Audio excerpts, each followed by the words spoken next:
It was a time in this nation to confront a harsh reality: blatant racism, discrimination, injustice. Then came the anger, the protests, civil rights, workers' rights, human rights. From that struggle of the 60s, leaders were forged. One of those leaders was a mentor to a whole generation. His name? Maclovio Barraza. He was a visionary, I think, and certainly a leader in the truest sense of the word. Someone who really had a passion for life and for what he saw as his mission. He had a lot of drive and a lot of motivation. He was a helper. He just wanted to help people. That was just his life. However, I did not say that that is a position that we agree with.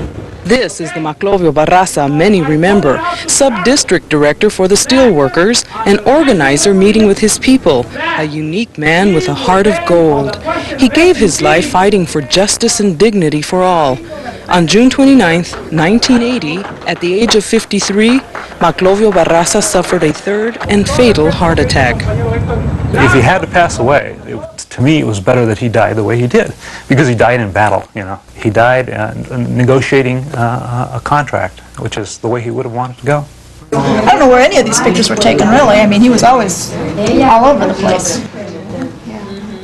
Although it's been 12 years since his death, Barraza's 4 children and wife Esperanza keep his memory very much alive. I don't know, it was 68. We were living in Tucson. No, that couldn't have been.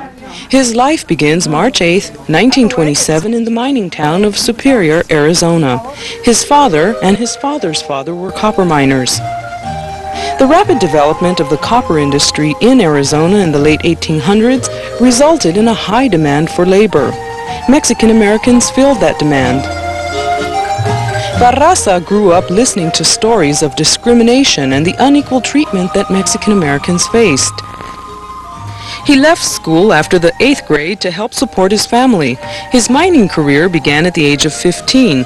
After his discharge from the U.S. Army, Barraza became actively involved in the labor movement. In the 40s, he developed into a strong union leader known for his ability to organize.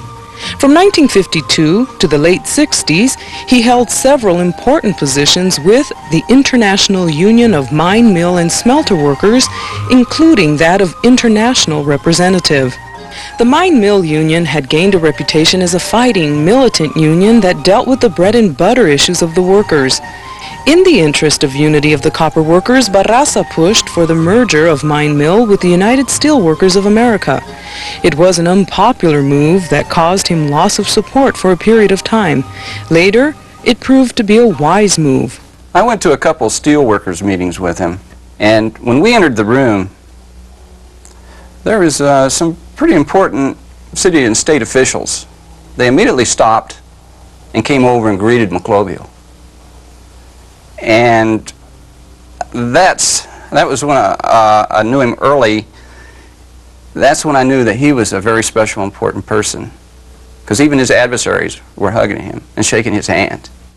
He was a real people person. My father could spend Friday and Saturday digging in the dirt with a poor farmer in Imuris, Sonora, spend Sunday flying to Washington, D.C., and spend Monday with senators and presidents.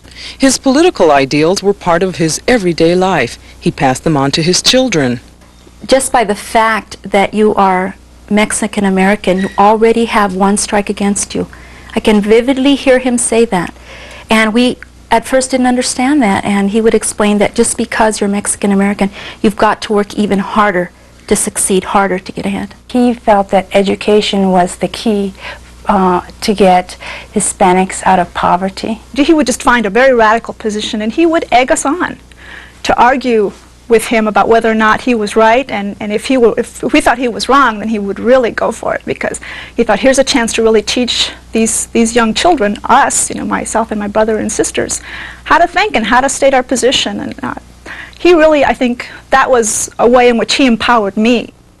This man, who only had an 8th grade education, has been called a diamond in the rough, a man who became one of the most articulate and polished leaders. He went beyond the context of a labor leader. He was a Chicano leader, a community leader. I think that my dad played a really important part in planting a lot of seeds for things that are just now beginning to come to fruition. Delia Felix Storch, Barraza's secretary for 21 years, says Mr. Mac, as she calls him, spearheaded a lot of campaigns. In 1968, he started the Southwest Council of La Raza, now known as the National Council of La Raza. He was a lifetime leader in the Mexican-American Latino community in the Southwest and throughout the nation. In those days, it was hard to have a meeting of a national leadership without including Maclovio Barraza. Barraza was instrumental in founding the Southwest Voter Registration and Education Project, the Mexican American Legal Defense and Educational Fund, or MALDEF, the Hispanic Council on Aging, and the Labor Council for Latin American Advancement, which is the Hispanic arm of the AFL-CIO. His impact was not only national, but statewide and local as well. He was indirectly responsible for starting Chicanos por la Causa. He was an advocate of using political muscle to get people elected. He fought for free textbooks for public school students. He fought for crosswalks and sidewalks in his neighborhood. He established job training programs, organized voter registration campaigns, worked with and encouraged young people. This man was non-stop. El camarón que se duerme se lo lleva la corriente. And you know, if he wanted you to move, he reminded you about his saying. Yes. You get the message. Yeah. And one in English was, you got to learn to row your own boat. What he was able to accomplish can serve as an example for people that things can happen. Individuals can make a change, can make a difference. Maclovio Barraza, a man before his time. In a speech he gave in 1967, he said, "Our government and our institutions are confronted with a challenge to meet the crisis in our own country. We must start now towards our avowed national goals. Mañana is too late."